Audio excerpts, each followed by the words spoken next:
benefits. Well, what does it mean if this bill were to be passed? Oh, it would take health care away from millions of Americans. It would take health care away from not only individual and working families and children and seniors. It would take away that life-saving bill that we put forward.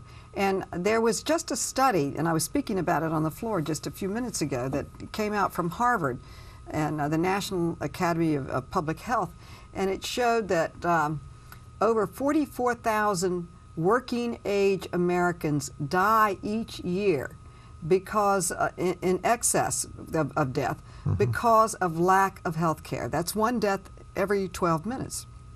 So that is a huge cost of loss of life and productivity for our nation.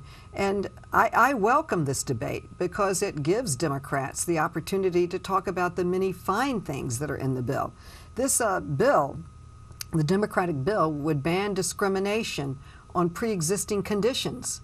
It would ban the discrimination of setting caps on what you could receive for your health care. It would give incentives to small businesses to hire and to provide health care to their workers, to help them pay for that. It would help seniors in the donut hole with the cost of prescription drugs, and give them more support and money for their drugs. So it's a tremendous, important, comprehensive bill that provides health care to 40 million Americans who don't have it.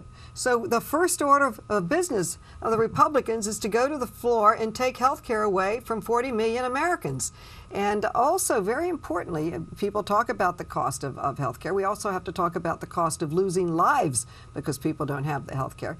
But the nonpartisan Congressional Budget Office says that killing this bill, taking away the health care, which is managing costs, would grow the deficit by $260 billion over 10 years. So what in the world are they doing? So Democrats are on the floor right now talking about the many benefits that the program has to help Americans. It is a life-saving bill, and it also curbs costs. So it's an important bill. And it seems like so much of a superfluous effort, because the bill is not going to go anyplace if it even passes the Senate, which it has. It will never get through the Senate because we still have the majority. We have Leader Reid he is not going to let that bill. How about some of the Democrats who might defect? I do not believe it will pass the Senate.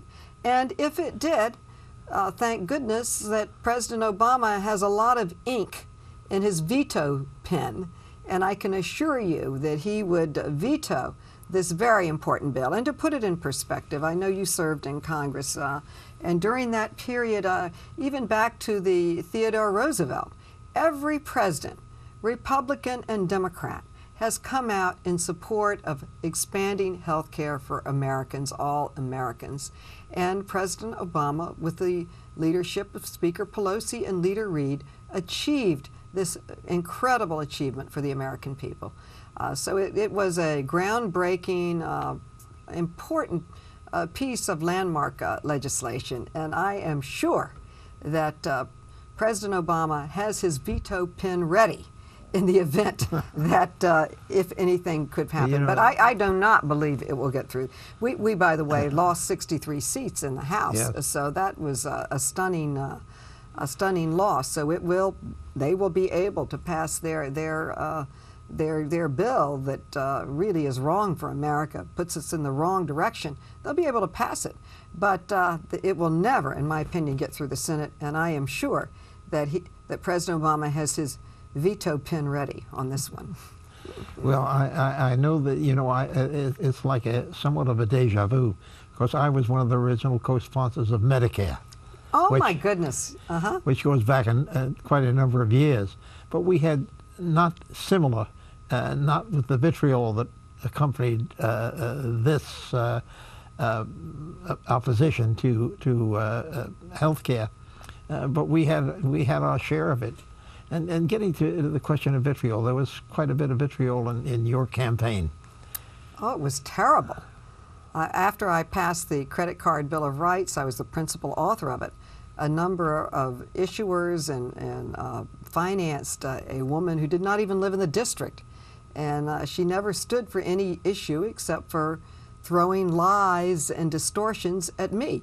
In fact, the independent fact-check organization out of the Annenberg Center of Public Policy, they usually just get involved in presidential races, but because the lies and distortions were so out of hand, they came out with a report saying her campaign was dishonest, wrong, filled with lies and distortions, unfair, deceptive. And I think that's important. Right now, if you have money, you can just go on the airwaves and say whatever you want about anyone, even though it is completely wrong and a complete distortion. And thank heavens the Annenberg Center of Public Policy, factcheck.org, is there to speak out in races and point to what is actually accurate. Well, you know, many years ago, Teddy Roosevelt started something called the Honest Ballot Association, which over the years morphed into something called the Fair Campaign Practices Committee. But it had its demise, about 10 years ago. And I'm reorganizing that effort now. Congratulations. We need it. I'd love to help you in any way. We really do need that. There should be some independent group that looks into some of these crazy statements. That's all you can call them. I know I was subjected to it during campaigns that I had, especially the last one, where my opponent was criticized by not criticized, but penalized by the Federal Election Commission. But the Federal Election Commission comes out 3 years after the fact.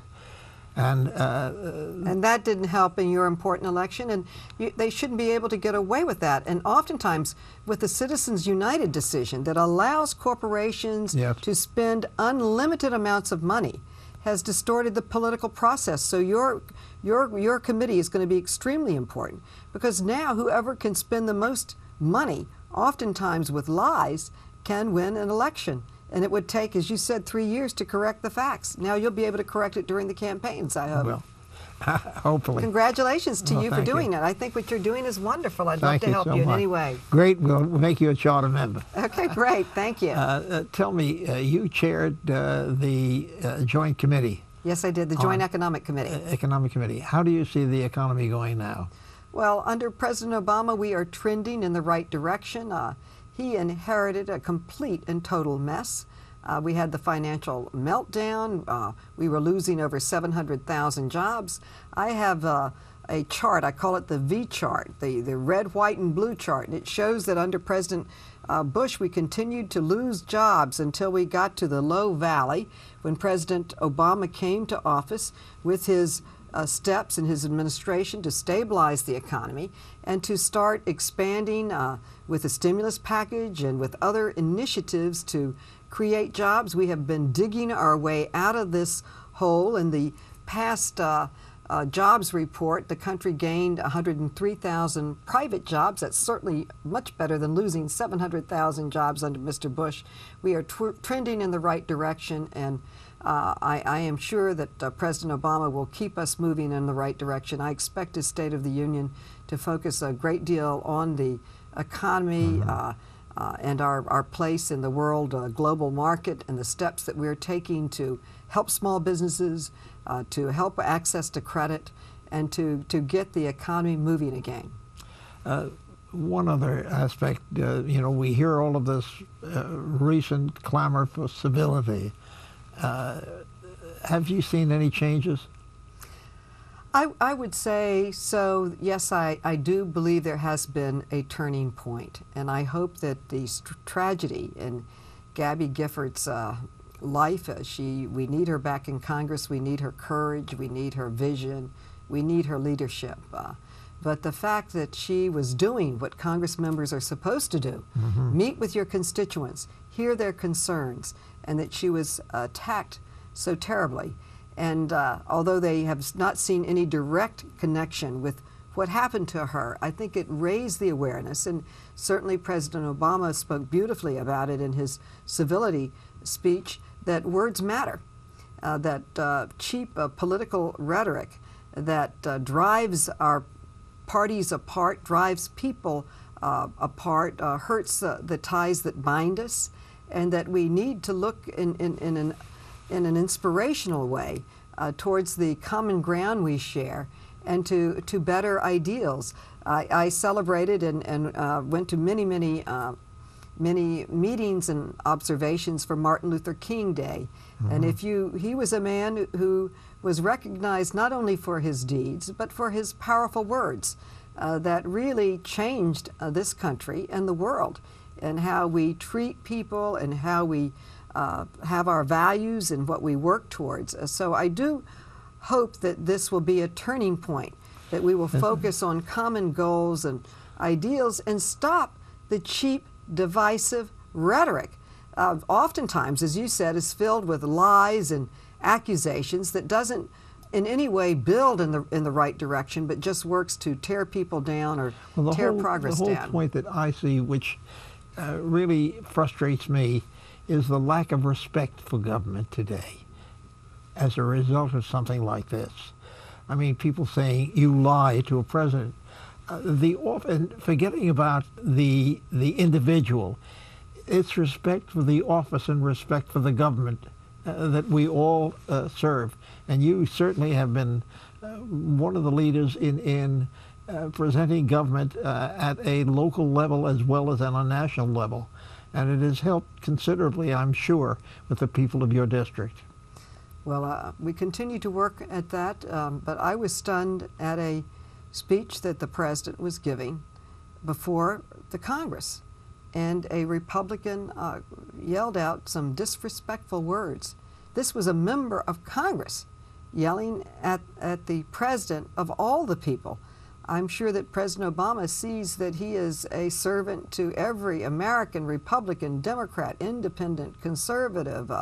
He is there representing all of us. And to have a member of Congress be so disrespectful was, to me, astonishing, absolutely astonishing. And what happened? He was put on talk shows and tell us more. And I'm sitting there.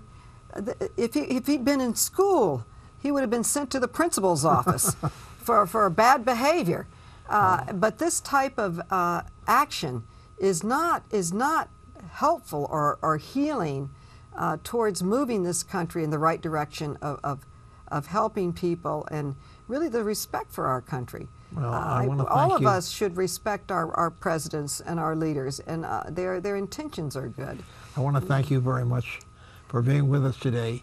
And I want you to know that we have an open seat here for you anytime you can spare the time to come and talk to us. Well, thank you so much, Congressman. It's just great to see you, and I congratulate you on your new effort to bring honesty and accountability to the election process in America. It's needed.